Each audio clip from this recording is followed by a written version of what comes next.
Sveiki, brangūs draugai. Su jumis Valdemaras ir podkastas 5 minutės. Skirtingi keliai.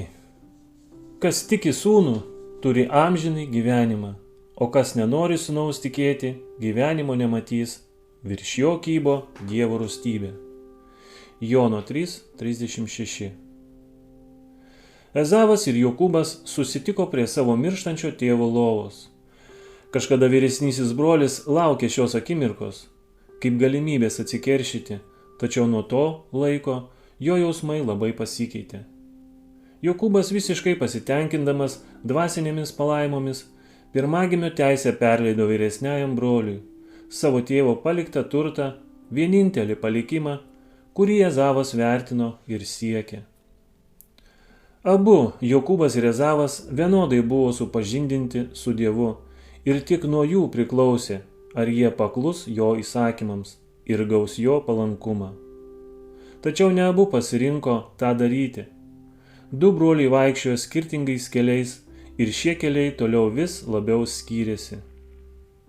Tai nebuvo Dievo užgaida, dėl kurios Ezavas buvo atskirtas nuo išgelbėjimo palaimų.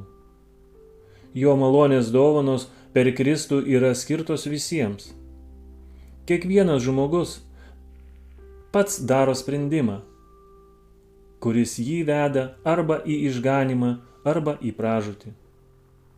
Kiekviena siela, kuri su baime ir drebėjimu darbuojasi dėl savo išganymo, yra išrinkta amžinajam gyvenimui. Tas yra išrinktas, kuris užsidės dvasinius ginklus ir kovos gerąją tikėjimo kovą. Tas yra išrinktas, kuris budės maldoje, tyrinės raštus ir bėgs nuo gundymų.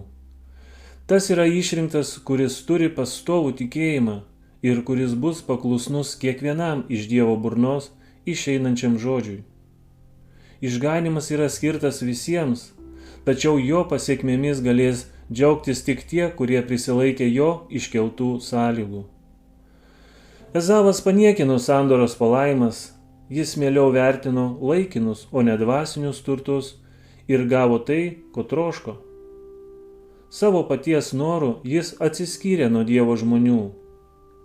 Jokūbas pasirinko tikėjimo palikimą. Jis stengėsi jį pasiekti apgaulę, gudrumu ir neteisybę. Tačiau Dievas leido juo nuodėmiai pačiai viską pataisyti. Netikros charakterio savybės buvo sunaikintos krosnis ugnyje. Tikrasis auksas buvo apvalytas, kol Jokūbe išryškėjo tikrasis Abraomo ir Izaoko tikėjimas. Su jumis buvo Valdemaras ir podkastas 5 minutės.